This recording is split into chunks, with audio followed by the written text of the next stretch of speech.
Hi guys, for today's video, mga unta og puto sikwati. Lami kining puto sikwati dir ni ate guys, diri sa Mandawi. Mao gyud ni ang ako ang unang nignaog jud ako diri sa merkado guys, kanang diri nauganan sa mga jeep ba. Mao gyud akong unang hunungan dira kanang yung puto sikwati ni ate diha. Lami jud kayo na iyang puto sikwati, daghan jud kayong mga on diha. Sikat sa na iyang puto sikwati.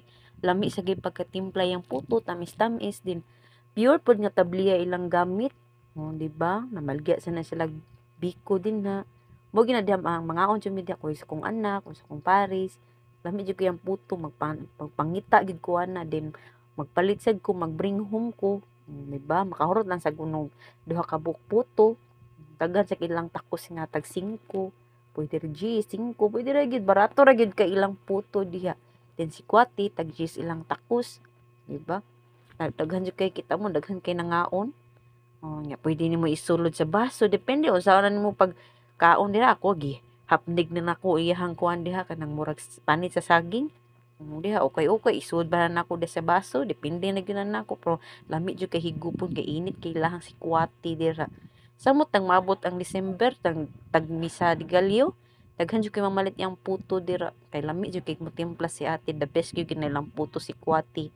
Diha akong number 1 nga ganahan nga puto si kwati. Ikaduha dito sa Carbon nga public market, nasa dito daghan kay manawag og puto si kwati, ma'am puto, oh di ba?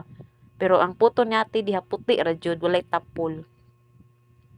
Tanawa si ate diha akong tabad kay kuan nagpasiplat-siplat sana siya des iyang mata kay nahibong siya nag video ko diha while nagkaon. O sila kabalong na vlogger ni Day char. Oh, kaon mayo da den. Taud-taudan na ako na nang gidali-dali ang akong gikaon dira kay nanay ni palit din na niya akong papulihon, gipaspasan na nako kay para ako nang papulihon diha ang mo kaon na sad kay namay mo dine in ang uban take atra palit og buto tag 100 tag 50, daghan jud kay mamalit ni ilang murag ila sad siguro ibaligya kay 5 ra man kang ate, di ba? Ibaligya nila dito sa tindahan la city or size, di ba ginansya na. Oh, paspasiday muna nang tungab na akong baso. Di ba? Try gumukaon diri kisay nakakaon di habi. Lami jud yang puto, the best gid kang ate. Di ba? Oh. Tungab na nagtiwas na nako kay murag naikog ko nis kong luyo kay kuan ba yan na kanang senior na sad. Oh. Ako na nang gitungab. That's all and that's it. Thank you for watching everyone. God bless. O, di ba?